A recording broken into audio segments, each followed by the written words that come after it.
I know my childhood friend hates me. He always frowns at me, dodging away the second before I get too close. He says, Lin Shushu, can you stop clinging to me all the time? I agree on the surface, but I go right back to clinging to him. Until the day I saw him kissing the campus belle. I never went to him again. On the 39th day of my silence, he sent me a text, something he'd never done before. Lin Shushu, you there? Reply with a 1, bros bored to death. At that moment, his roommate was holding me, helping me adjust my posture. I still remember the moment he opened the dorm room door and saw us. The look on his face was as if the sky was falling. I went to the basketball club to find Duanji. A member told me their captain had just left. I didn't believe it. After searching around, I found someone hiding under the storage shelves. Duanji, you're hiding from me again. I was a little angry. The tall, slender boy crawled out from between the shelves, looking completely unbothered as he dusted off his shoulder. Take a guess why I'm hiding from you. It's because you're really annoying. I followed his lazy figure, stepping on his shadow. His club members started teasing from the side. Come on, Captain, just give in to your girl. She's a young lady, she's shy. Shy? The boy in front of me stopped abruptly, turned, and pinched my cheek. Are you talking about this fire-breathing T-Rex behind me? And another thing, she's not your girl. She wasn't before, and she isn't now. He paused, then said with absolute finality, and there's absolutely zero chance she ever will be in the future. The rejections I've gotten from Duanji could circle the globe. Despite that, I continued to pester him day after day. Lin Shushu, can you just stop bothering me? The boy with silver hair, who had just swept his bangs aside, stopped in front of me. The shimmering evening glow of the sunset reflected in his eyes. He always looked at people with an expression of utter weariness. Then I heard him say, Lin Shushu, I like someone. I'd heard this excuse to stop me from pursuing him a dozen times. Every time, the person he liked was either someone he made up on the spot or the dorm matron downstairs. But this time, he looked down, tapped his phone a few times, and showed me a photo. I really like her, I'm pursuing her. So Lin Shushu, stop fucking bothering me. Got it. In the photo, a young woman looked up at the camera, her smile gentle and radiant. I looked down at it for a few seconds, then looked up at him. You like Zhang Kaianian, the 3-time reigning campus belle. He raised an eyebrow slightly. Yeah, so what? There's no way she'd be into you. You're a toad trying to eat swan meat. I told him this with utmost sincerity, earning a single, pleasant-sounding word in return. Piss off. But in reality, I couldn't have been more wrong. Shushu, did you hear?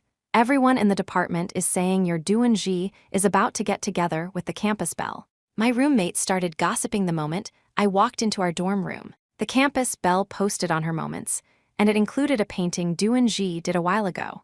When it came to the most talked-about figures at our university, Zhang Kaianian, a sophomore in the oil painting department, was definitely one of them. She was just too beautiful. So beautiful that she took a semester off to shoot a movie. So beautiful that whoever she dated would instantly become public enemy #1 among the male student body. Now that public enemy was Duanji, yet no one could say he wasn't worthy. I looked down, scrolling through the comments flashing across the forum.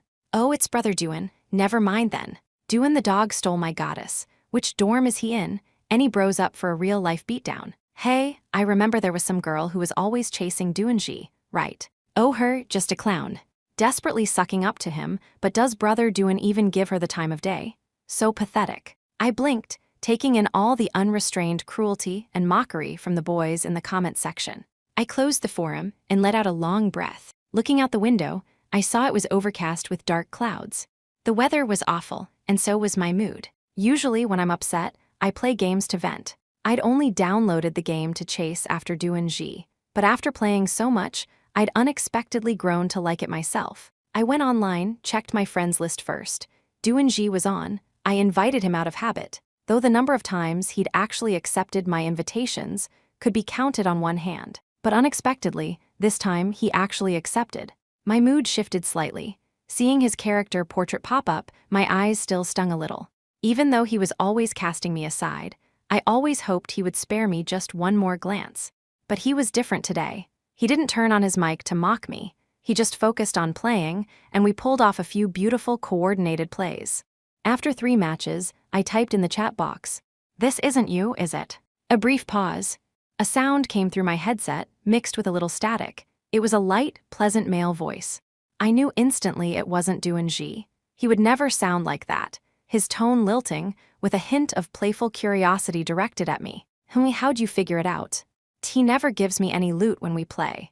You just gave me a level 3 helmet and level 3 armor. He laughed again. The sound traveled through the headset cable, and for some reason, it made me feel as if we were too close. I subconsciously turned down the volume. I'm his roommate. Old Duan isn't here tonight, so I hopped on his account to play a bit. I heard the crisp, clear sound of him tapping his fingers on a desk as he explained nonchalantly. You're pretty good, wanna play another? I lowered my eyes, staring at my keyboard for a long moment before finally asking the question. Where did Duanji go? The sounds on his end stopped. There was a rustle of clothing, as if he'd sat up straight. Then, in a slightly more serious tone, he asked me, You like Duanji that much, huh? It seemed he knew who I was. Which made sense. Who around Duanji didn't know me? I'd been asked this question countless times. Why do you keep chasing him when he treats you like this? Don't you know when to turn back after hitting a wall? In fact, you've already knocked the wall down. But no one knew. For a very long time, my world consisted of nothing but Duanji. My mood inevitably sank to rock bottom, but the voice on the other end of the headset always sounded like a clear, sunny sky. So, are we playing or not? Carry me to a higher rank. I'll switch to my own account and play with you. The person's ID was Can Kitten Doesn't Sleep. His avatar was a small white cat with one yellow eye and one blue eye. After logging off and taking a shower, I lay in bed, trying to remember which of Duanji's roommates he was. I'd followed Duanji around like a tail for so long. It was impossible for me not to be familiar with the people around him, especially his roommates. But the voice I heard today was a little unfamiliar. My attention was almost entirely on Duanji, so I didn't really remember any other boys. After a long while, I finally came up with a candidate. I think it was the roommate Duanji got along with the least. I remembered Duanji complaining to me about him. Wok, I don't know what his problem is, but it's like he can't stand me. He opposes me in everything. What was his name again? I really couldn't seem to remember. Just then, my roommate on the bottom bunk let out a sudden gasp. The results are out. What results? The annual campus Prince and Belle competition. Let me see who got the most votes this year. My roommate was an editor for the school newspaper. Her newspaper club often organized strange events on campus, like a campus cat competition or the campus prince competition, and she always got the inside scoop. Whoa, Zhang Kaianian won campus Belle by a landslide for the 3rd year in a row. A true beauty, as expected. I listened silently to my roommate's commentary from my top bunk, holding my tablet. Campus Prince, let's see, is it Duanji again this year? Huh. Bai Yizhu. Bai Yizhu, the one from the medical department? He's definitely handsome, but his personality is so cold. I can't believe he surpassed Duanji to take 1st place this year. Sitting on my top bunk, I almost dropped my tablet. My roommate from the bottom bunk knocked on my bed frame. Shushu, are you sad your Duanji didn't get 1st place? That wasn't it. I pressed a hand to my heart. I remembered. Duanji's roommate, the one he couldn't stand. His name was Bai Yizhu, the one who played games with me today, canned kittens. On my way back to the dorm from the library this morning, I ran into Duanji's mother. She was probably trying to get in touch with Duanji. When she saw me, she waved me over. Shushu, come here. Auntie tried a new crepe recipe. Take these back and try them with Zhej. It's Auntie's first time making them, so I'm not sure how they turned out. Remember to have him try one first. If he says it's good, then you can eat it. Shushu, why haven't you accepted the red envelope Auntie sent you? Is that little bit of money enough for you at school? You shouldn't always be so frugal. I stared at the woman chattering away at me. I knew she was genuinely good to me, that she truly saw me as her own daughter. After my parents died, she was the one who paid for all my school expenses. I didn't know how to repay her. The only thing I could do was be good to her and be good to the person she loved. That child Zhej, he has a short temper and a difficult personality. I worry he'll get into trouble. Please look out for him when you can, Shushu. When I went to find Duanji with the box of crepes, the brilliant noon sun was casting rustling shadows in the classroom. A boy had his arm around a girl's waist, about to kiss her. The people around them were all hooting and hollering, but the moment I pushed the door open, silence fell. Duanji, your mom asked me to bring you. Before I could finish, the boy shot up and dragged me out. With the cold slam of the door, he pulled me into the hallway. Lin Shushu, are you fucking done yet? No, Duanji, it was your mother who asked me to bring them. The crepes, you eat first if they're edible. I'm not eating them. I won't eat anything that's passed through your hands. Doan Shi yelled at me again. I took a few steps back and watched as he snatched the container from my hands and threw it into the trash can. A crisp sound, as if it was worthless. Along with something else, it shattered completely in front of me. After throwing it away, he slammed the door, leaving everything, including me, outside. I blinked, staring at the carefully wrapped box in the trash can, then bent down and picked it up. The contents weren't dirty, they were still edible. I found a spot, untied the ribbon, took out a piece and took a bite. Auntie had made them so carefully.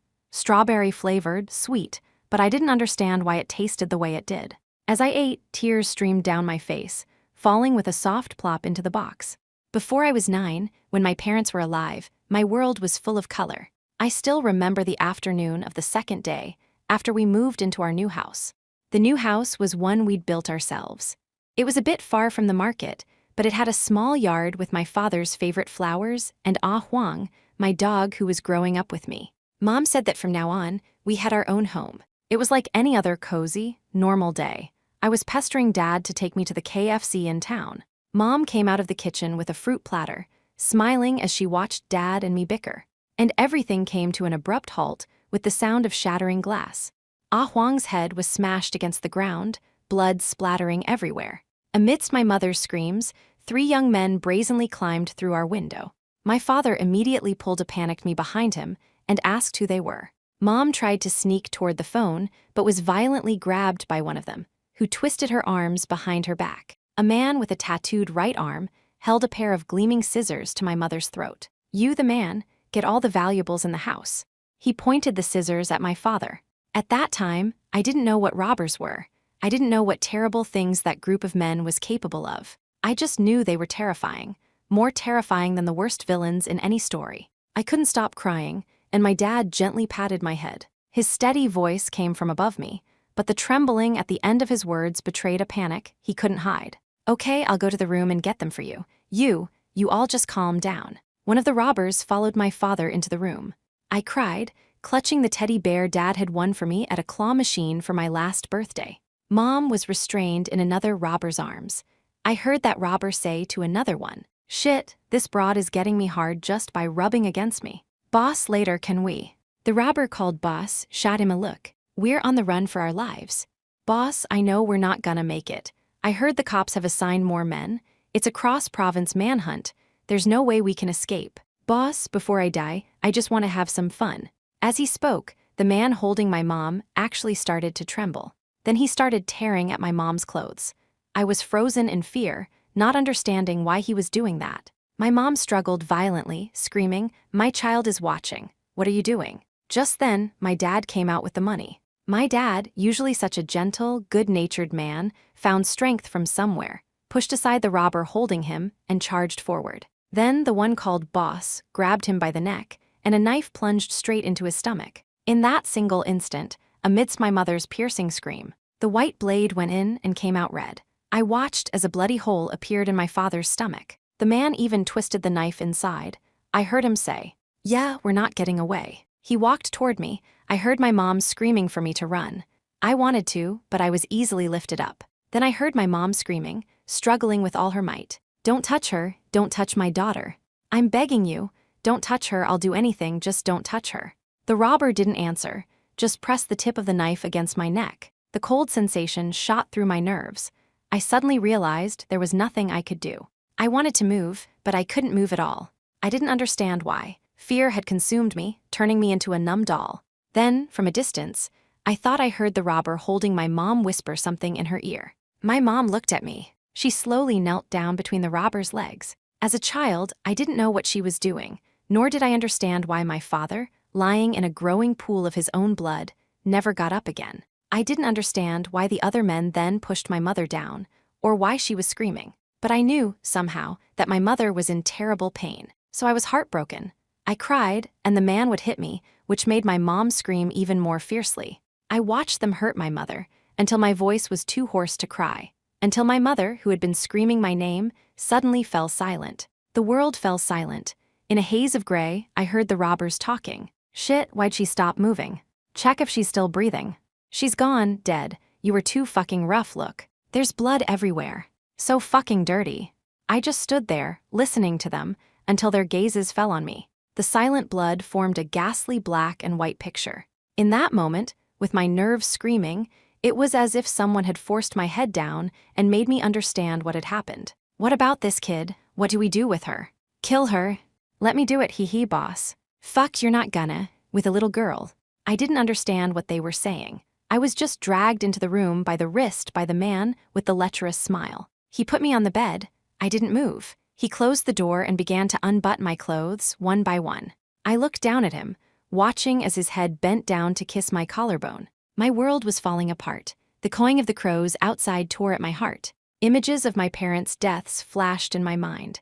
The alarm clock by the bed suddenly went off. It was the one my mom used to set for me, because usually at this time, Starlight Warriors would be starting on the kids' channel. It was a story about handsome, armored knights saving the world. I always watched it on time, fantasizing that an armored knight would come and save me from my own trivial girlish troubles. But on that day, at 11 years old, I suddenly understood something. The Starlight Warriors weren't real. No one jumped out of the TV shouting, "Justice will prevail, evil must die," and the man's hand reached for my underwear, until I heard a faint click. It was the sound of a window being pushed open. The man's breathing was ragged. He clearly hadn't noticed the window behind him had been quietly opened.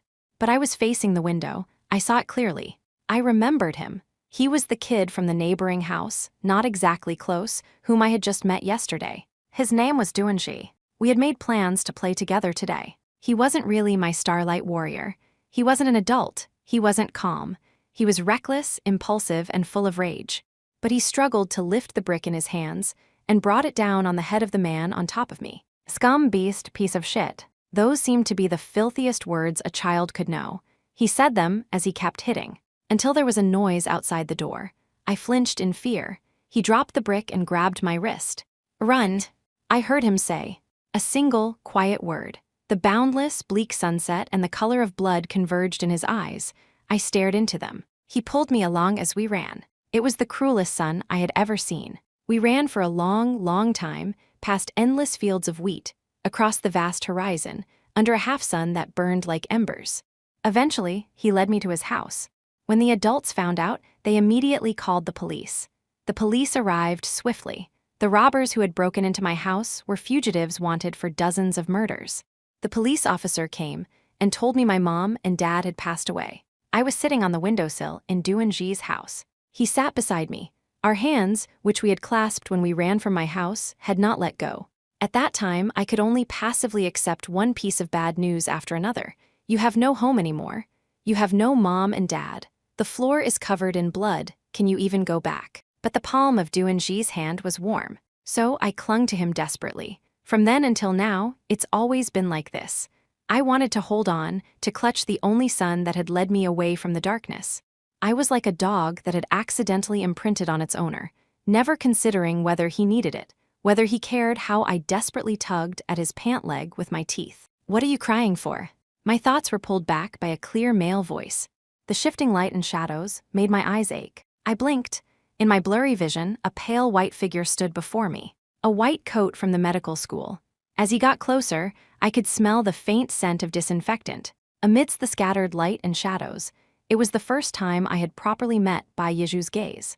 I didn't think much of it then, only vaguely feeling that the way this man's eyes rested on me was somehow different. He sat down next to me.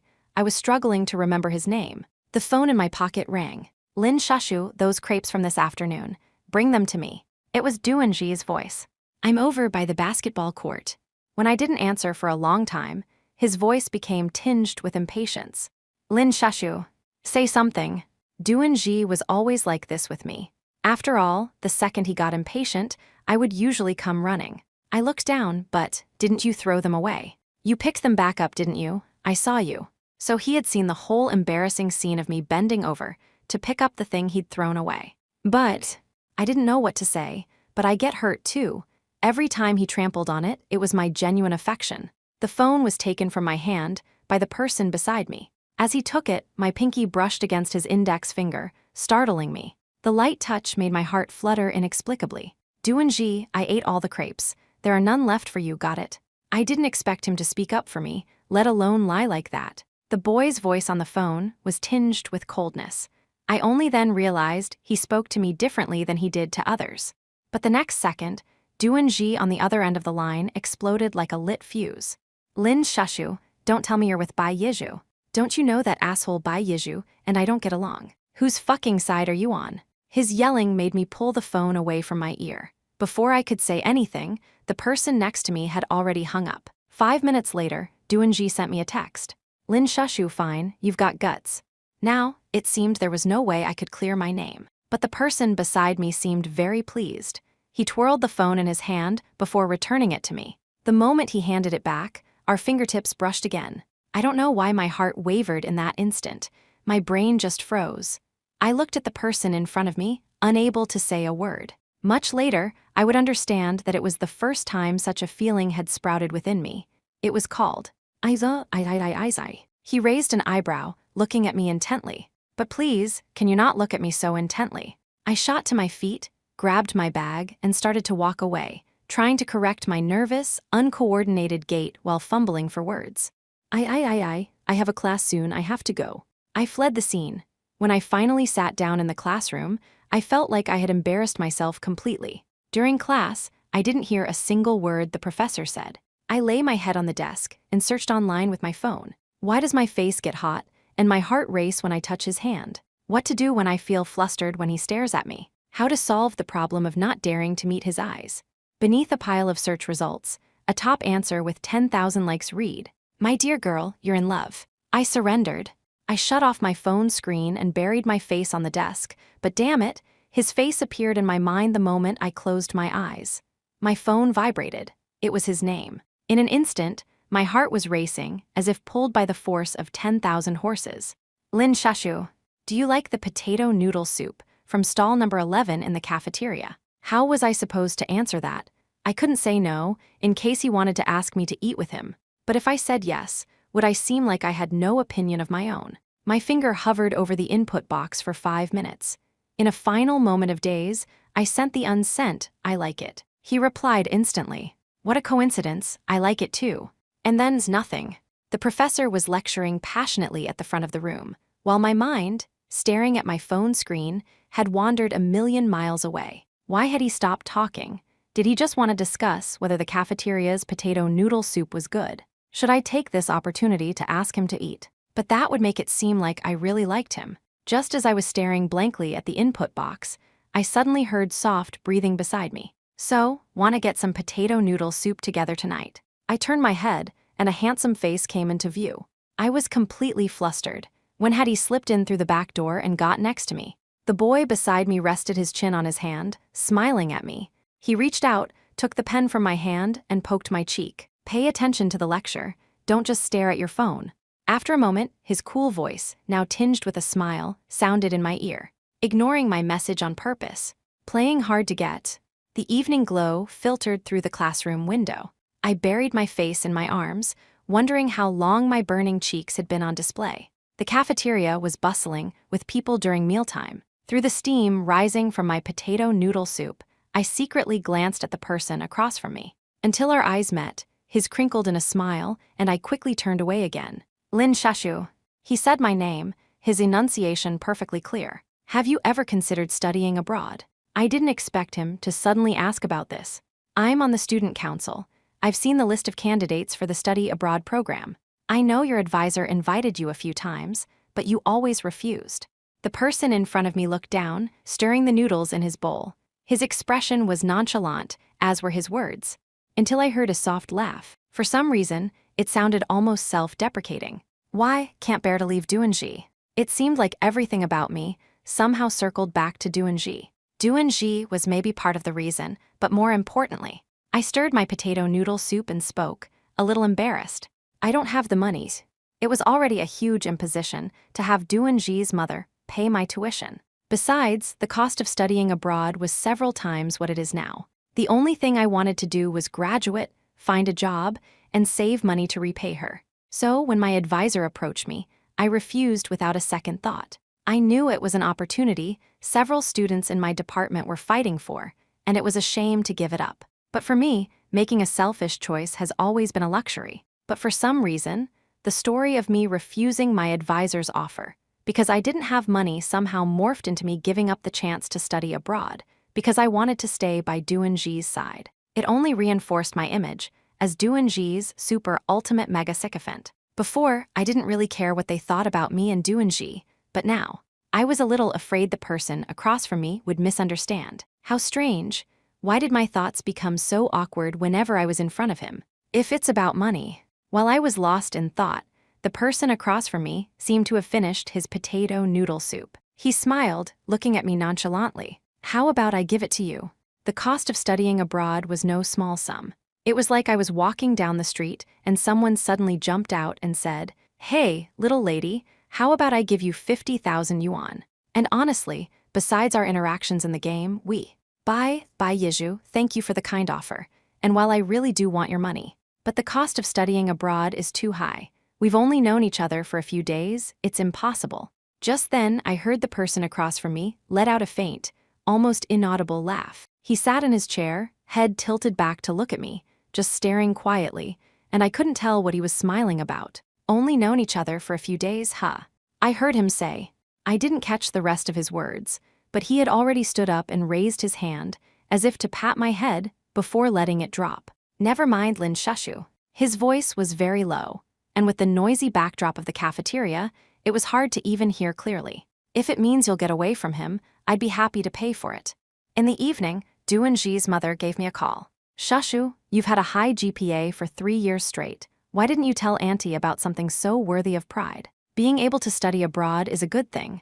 As for the cost, you don't need to worry. All these years, Auntie has raised you like her own daughter. I'd be happy to be able to send you abroad for further studies.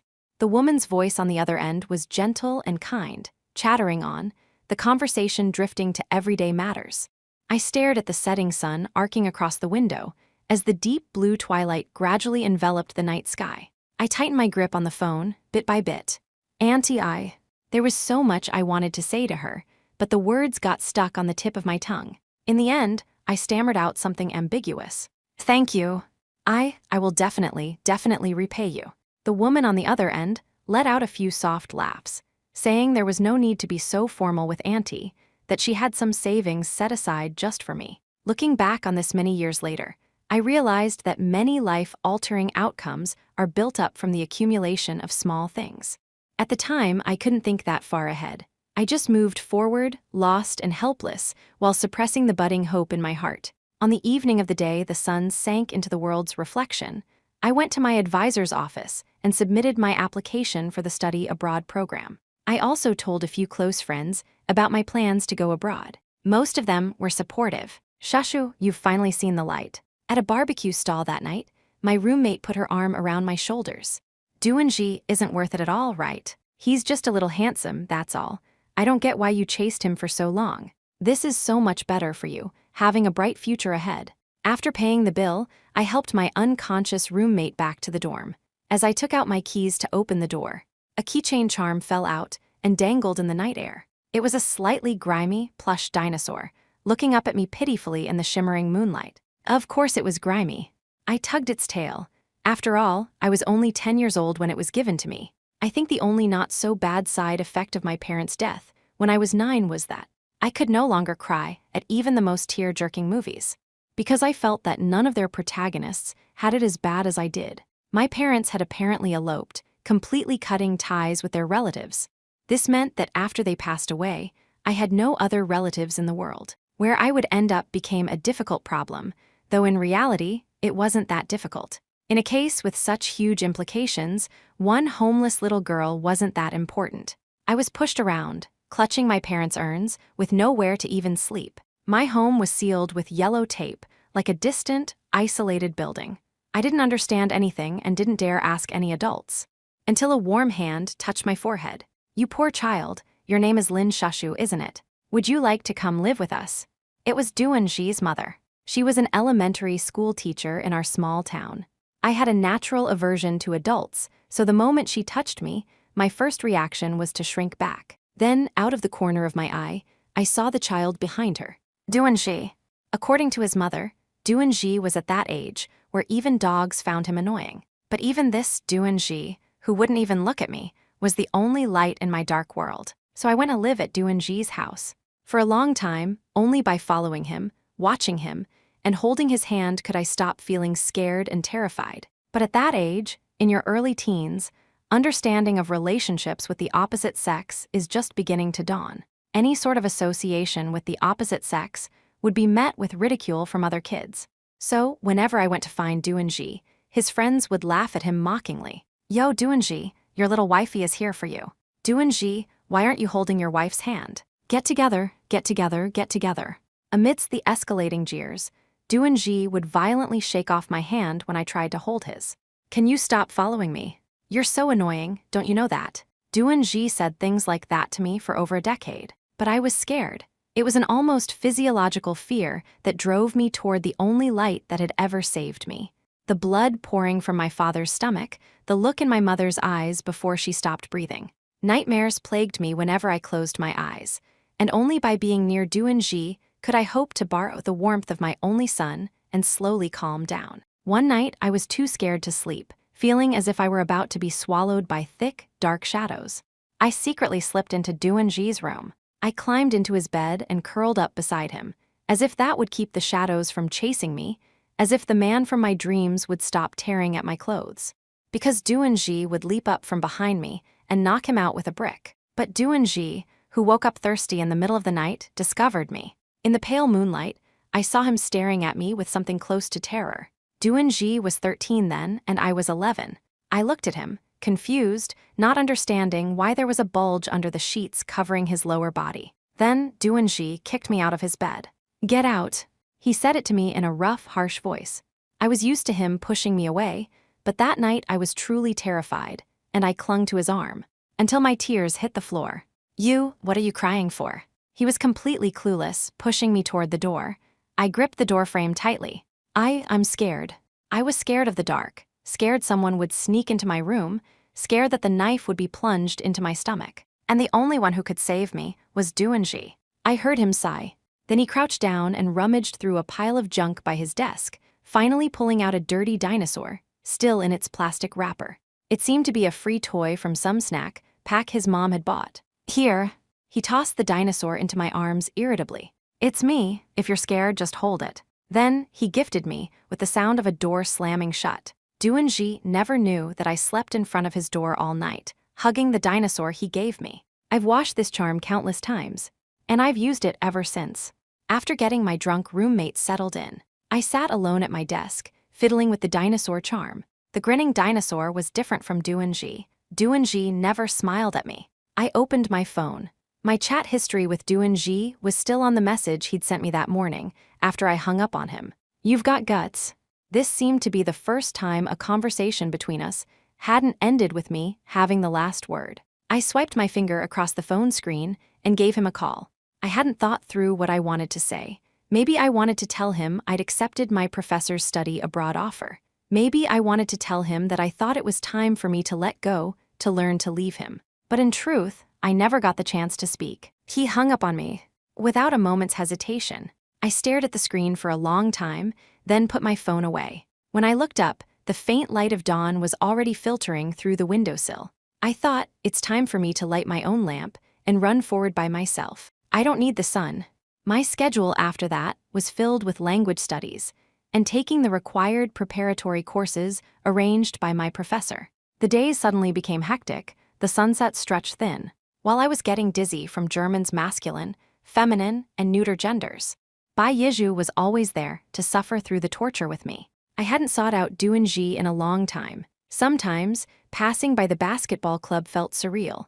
I still remember the day before I boarded the flight to Munich. It was the first time in 3 months that I went to find Doonji. I waited for him downstairs from his dorm. His roommate told me he'd gone to an internet cafe, so I stood there under a flickering streetlight and waited. In truth, I was watching a little girl there. She told me she was scared. She asked why Doonji would save her for a moment, but not for a lifetime.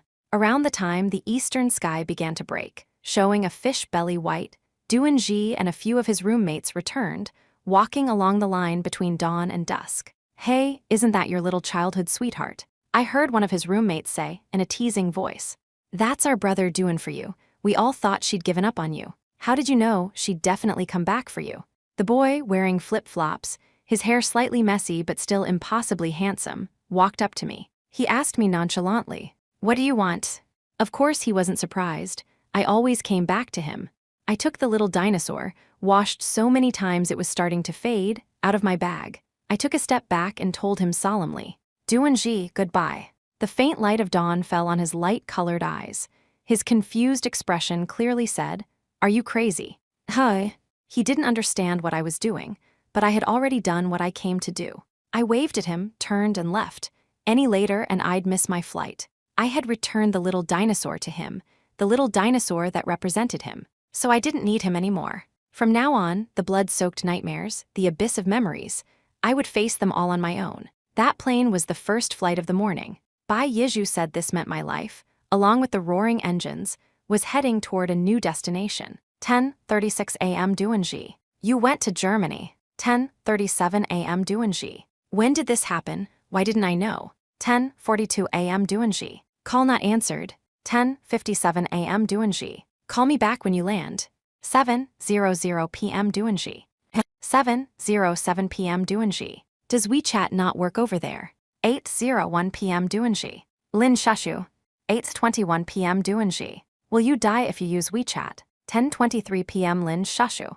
Don't call me, it's expensive. 10:24 p.m. Duanji. You're in Munich, how is it there? 10:24 p.m. Duanji. How many years are you in Germany for? 10:25 p.m. Duanji. That dog Bai Yizhu isn't with you, is he?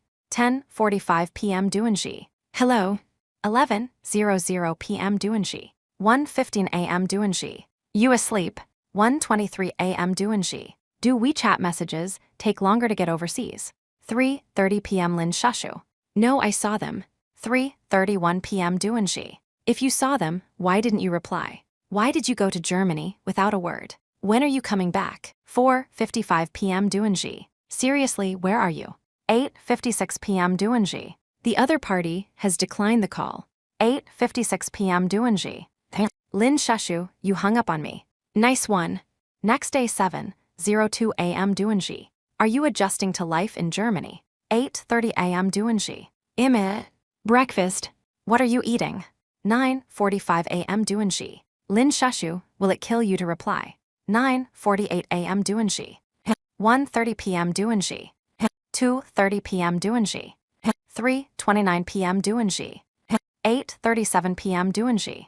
Lin Shushu, you might as well just block me. 9:45 p.m. Duanji. Message sent, but rejected by the recipient. You are no longer on their friends list. He was going crazy. This was what Duanji realized, as he lay sprawled on a table after 7 beers and 3 shots of Beiju. She had left, gone to Germany as an exchange student, everyone knew.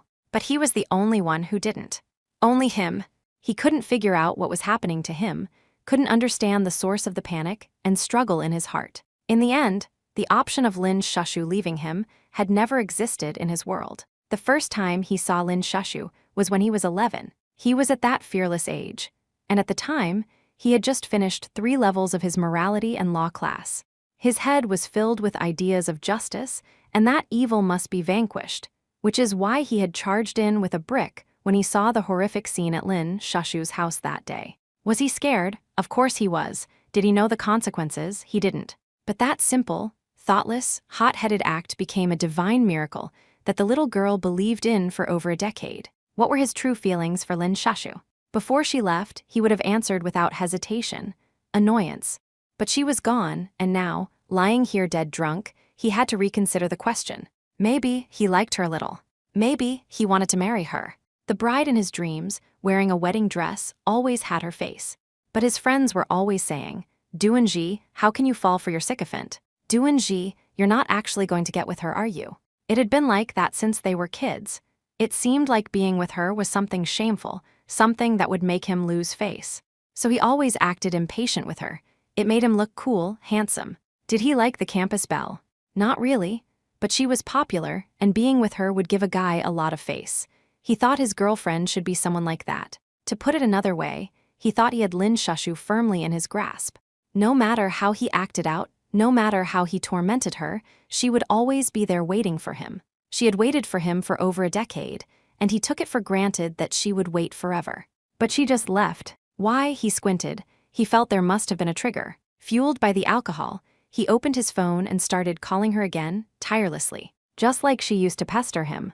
As a pale dawn broke in the east, she answered. He hadn't actually expected her to pick up. During her time in Germany, she had hung up on him so many times. But this time it connected. Instantly, he became incredibly anxious, his heart pounding so loudly he could hear it himself. He tried to think of what to say, to choose his words, but the other person spoke first. It was a man's voice. His heart plunged into an abyss. Duanxi. The other person just said his name. He recognized the voice. It was his other roommate who had also gone to Germany as an exchange student, the guy who'd had it out for him since the first day of school. He hated the feeling of being one-upped and wanted to get back at him. The faint morning light fell on the dinosaur toy clutched in his hand, illuminating its faded overalls. If I had just gone to her sooner, if I had stopped her when she was returning this toy to me, she wouldn't have left, would she? The other person was silent for a moment. He felt that he hadn't lost completely. After all, he'd had a chance to make her stay. Until the person on the other end spoke, in an infuriatingly calm tone. Duanxi, have you ever considered something? The morning sun peeked over the windowsill. His knuckles brushed against the dinosaur's tail. Then he froze.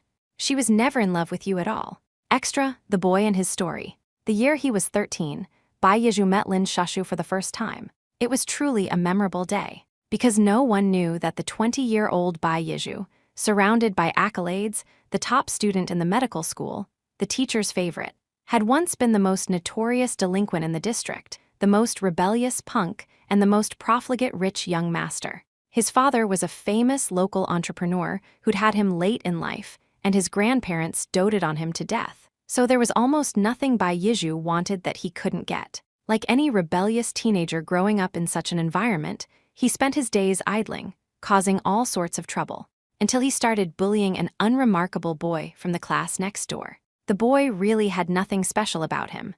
When they bullied him, he would just clutch his school bag and try to avoid them. But that day was different. The third time they cornered the boy in a corner of the school building to mess with him, a shadow fell over them. He only saw the fluttering hem of a uniform. Lin Shushu, wearing the same school uniform as them, stood in front of the boy, holding a steel pipe, and stared at him coldly. The autumn wind swirled, and the girl's eyes seemed to hold a world of emotions. At that moment, only 2 words remained in his mind. Marriage. A delinquent's logic is just that simple and crude. Unfortunately, he hadn't even thought of his proposal yet. The girl with the steel pipe had already knocked them all to the ground. Her movements were clean, swift, and domineering. She wasn't just beautiful, she was strong. He stood there stunned, the sunset casting long shadows in the alley. He wanted to say something to her, but a furious roar interrupted his thoughts. Didn't I tell you not to follow me? You're so annoying. It was the boy they had been bullying. He was glaring at the girl, who had just saved him, with a look of utter disgust. The girl, who had been so cold, now looked flustered and a little embarrassed. That was the first time Bai Yizhu met Lin Shushu. The arrogant little delinquent began to frantically ask around about her. Luckily, after years of running wild, the one thing he didn't lack was a network of bros. He learned that she had excellent grades, always ranking at the top of her year. He also learned about her relentless pursuit of Duanxi, as if he were the only one she could see. He didn't think any of that was a problem. As long as he made a move, she would definitely notice him. So he scribbled a note in his dog-like scrawl, which basically said, "Wait for me after school." She saw the note and she came. It's just that when they met under the banyan tree that day, she brought the steel pipe. The date he wanted turned into a brawl, and to his dismay, he discovered she didn't remember him at all. He thought, one day, he would make her remember him. At the time, Lin Shushu's grades fluctuated in the top 3 of her year. To get into the same high school as her for the entrance exams, it was equivalent to him, with his 6th grade education level, learning the entire middle school curriculum in half a month. But this guy, who usually just rolled up his sleeves and threw himself into fights with reckless abandon, actually picked up a book and started studying. From then on, Pingchen Middle School lost a kingpin and gained a kid who was always running to the teacher's office. He studied from dawn till dusk, cramming difficult formulas, and in half a month, he actually started to get the hang of it. In the end, he successfully got into the high school Lin Shushu was going to, the vocational school next to it. Later, his dad pulled some strings and got him into Lin Shushu's school. They weren't in the same class. He was in the class for the worst performing students, while Lin Shushu was in the honors class. In his first year of high school, his grades were consistently in the bottom 10, but he never slacked off. He studied every day. When his classmates asked why he was working so hard, he said, "I want to get into the top 10. The slackers at the bottom of the class laughed at him, and he pinned them to their desks and kicked them. That's when they realized this guy was a real delinquent. Sometimes he would lean on the windowsill and chat with his buddies. The boys on the second and third floors always liked to lean over the railing to watch the students milling about below, but his gaze was always fixed on one person. In high school, Lin Shushu was still always first in her year, and she was still always trailing behind Duan-ji like a little tail. In the second year, when classes were reassigned, Lin Shushu chose the science track, and so did he. But he still didn't qualify to be in her class. After every monthly exam, the school would post an honor roll with the names of the top 300 students. After the first exam of the year, his name appeared on that list for the first time. She was at the top, and he was at the very bottom. With every subsequent monthly exam, his rank got closer and closer to hers. He hoped that one day, his rank would surpass hers.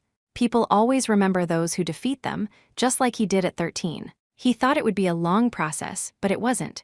It was the first monthly exam of their senior year. She performed poorly and dropped more than 20 places. At the same time, he broke into the top 10. By then, because he didn't talk much, he had become known as the cold god of studying, to the point where girls from other schools would come just to see him. He went to find her. He had already prepared a speech in his head, the gist of which was, "Remember me? The guy you almost gave a concussion to with a steel pipe in middle school." But once again, he didn't get a chance to speak. "Duan-ji, are you mad at me?" The girl swept past him like the wind, chasing after another boy. "I didn't mean to control my score to humiliate you. I thought my score would finally be lower than yours this time. I didn't expect you to do so well." So she hadn't even taken this exam seriously. He pulled back his hand, gave a bitter laugh, then turned and walked away. The year they graduated from high school, everyone filled out their college applications and said their goodbyes at the school gate. Someone was running around taking Polaroid pictures of people. As he walked out of the gate, he happened to see her waiting for someone. It was obvious who she was waiting for, but on an impulse, he suddenly walked up to her. "Excuse me, can I take a picture with you?" It was the first time he had spoken to her in all 3 years of high school. The girl was a little surprised but agreed. They didn't stand very close, and neither of them was really smiling. After the Polaroid spat out the photo, he shook it, waiting for the image to develop. But she had already walked away without a backward glance, apparently chasing after Duan-ji, who had just tried to sneak out of the other school gate. He thought, "She won't remember me this time either." And then college. He hadn't expected to end up at the same university as her, and what he really fucking hadn't expected was that he would become roommates with that kid Duan-ji. One day, when he was home for the new year, his super beautiful cousin, the one who'd been scouted by a director, also came back to the country. The few of them were chatting and laughing for a long time when someone bumped into his bookshelf. Half the books fell off, and a photograph was exposed on the floor. It was the one of him and Lin Shushu, taken in front of the school gate. "Hey, you like this girl, huh?" His cousin covered her mouth, smiling teasingly. He didn't intend to deny it, and just grunted in affirmation. "Can't win her over." The edge of the photo dug into his fingertip, hurting slightly. "Hey." His cousin adjusted her glasses and pointed a finger. "I have a plan." His cousin's name was Zhang Kaianian.